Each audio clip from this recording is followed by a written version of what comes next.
साथियों, social media की शक्ति को हमें काम करके क्या हो रहा है इतने मात्र से उसको आंकना नहीं चाहिए। एक छोटी सी फेक न्यूज पूरे देश में बड़ा बवाल खड़ा कर सकती है। हमें मालूम है कि आरक्षण की ऐसी अफवाह फैल गई, फेक न्यूज चल दिया, क्या कुछ नुकसान झेलना पड़ा था देश को। 6-8 घंटे के बाद जब पता चला तो सब शांत हो गए, लेकिन तब तक तो नुकसान बहुत हो चुका था। और इसलिए लोगों को हमें एजुकेट करते रहना पड़ेगा कि कोई भी चीज आती है उसको फॉरवर्ड करने से पहले 10 बार सोचो भाई। कोई भी चीज आती है उसको मानने से पहले जरा वेरीफाई करो। और सारे प्लेटफॉर्म पर वेरिफिकेशन की व्यवस्था होती है। आपको 1-2-10 जगह पे 8 चक्कर लगाओगे तो कुछ ना कुछ नई वर्जन मिल जाएगा। ये हमें लोगों को एजुकेट करना होगा। हमें ऐसी फेक वर्ल्ड से ड्रिवन सोसाइटी, उसी से डरी हुई सोसाइटी, उसी से ड्राइव होने वाली सोसाइटी, इसके बीच में एक बहुत बड़ी शक्ति हमें खड़ी करनी होगी, टेक्नोलॉजिकल शक्ति खड़ी करनी होगी। साथियों, सिविल डिफेंस की आवश्यकता है। और जैसे अभी अमित भाई बता रहे थे, भाई कुछ चीजें हैं जिस पर हमारा ध्यान अभी हट रहा है। अमित भाई ने सही चीजों को पकड़ा है। आप लोग भी चिंतित, ये जो अनेक दशकों से चली हुई चीजें हैं, इसका बहुत उपयोग है। स्कूल कॉलेज में भी इसको हमने सिविल डिफेंस से विषय हो, प्राइमरी हेल्थ वाले विषय हो, ये जो चीजें होती हैं जो पहले भी करते थे हम लोग, फायर फाइटिंग की व्यवस्था में पहले भी करते थे, इसको हमने साहस स्वभाव बनाना चाहिए। और मैंने तो कहा है, हर नगर पालिका, महानगर पालिका में सप्ताह में एक दिन किसी स्कूल में जाकर के फायर फाइटिंग के क्षेत्र के लोग और पुलिस ने जाकर के ड्रिल करनी चाहिए। तो स्कूल के बच्चे देखेंगे तो उनका भी एजुकेशन हो जाएगा। जो सिस्टम है वो भी उनकी ड्रिल और प्रैक्टिस होती जाएगी। अगले हफ्ते दूसरी स्कूल, फिर एक स्कूल का 10 साल में एक बार बारी आएगी बड़े शहर में तो।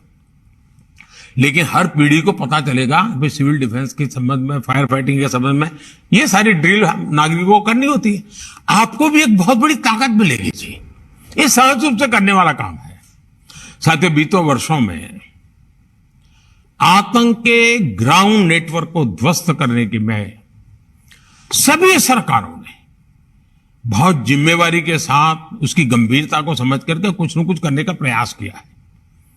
कहीं पर शायद सफलता पहले मिली हो, कहीं देर से मिली हो, लेकिन हर एक को इसकी गंभीरता में आज समझाना पड़े ऐसा नहीं है। अब हमें ताकत को जोड़ करके इसको हैंडल करना है जी। इसी प्रकार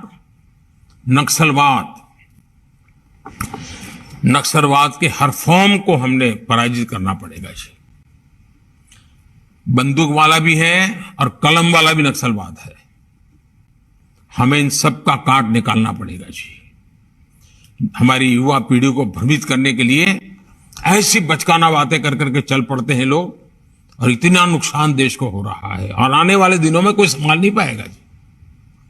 और इसलिए हमने जैसे नक्सल प्रभावित जिलों पर फोकस किया है, उसी प्रकार से उन्होंने अब अपना इंटेलेक्चुअल दायरा उन जगह पे पहुंचाने का प्रयास किया है जो आने वाली पीढ़ियों में विकृत मानसिकता पैदा कर सकते हैं, एक दूसरे के प्रति द्वेष पैदा कर सकते हैं, इमोशनल चीजों को आउट ऑफ प्रोपोर्शन उछाल करके समाज के अनेक टुकड़ों में खाई पैदा कर सकते हैं, बिखराव पैदा कर सकते हैं।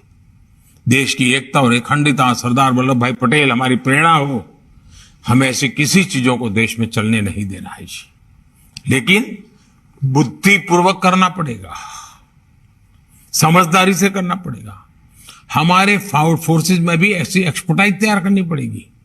किसी राज्य में कोई घटना घटी है तो हमारे टॉप एक्सपर्ट को वहां स्टडी के लिए भेजना चाहिए। जरा जाओ 3 दिन वहां रह के आओ, वहां पर हुआ है तो उन्होंने कैसे हैंडल किया था, मामला कैसे पनपा था, उससे हम सीखते हैं। सीखने के लिए हमने लगातार कोशिश करनी चाहिए। और जो इस प्रकार की दुनिया वाले लोग हैं, वो उनको अंतर्राष्ट्रीय स्तर पर से भी बहुत मदद मिल जाती है। और वो इसमें चतुर होते हैं और उनका चेहरा मोहरा इतना बड़ा सात्विक दिखता है, इतना बड़ा संविधान और कानून की भाषा में ही बोलते हैं, प्रवृत्ति कुछ और करते हैं। इन सारी चीजों को दूध का दूध और पानी का पानी ये समझने की ताकत हमारे सिक्योरिटी सामर्थ्य में होनी चाहिए जी। हमें स्थायी शांति के लिए तेजी से आगे बढ़ना बहुत जरूरी है। अब खबरें पाइए सबसे पहले हमारे मोबाइल न्यूज एप्लीकेशन पर। एंड्रॉइड या iOS प्लेटफॉर्म पर जाइए, HW न्यूज नेटवर्क को सर्च कीजिए, डाउनलोड कीजिए और अपनी सुविधानुसार भाषा का चयन कीजिए। खबरों की भीड़ में अपने काम की खबर पाते रहिए।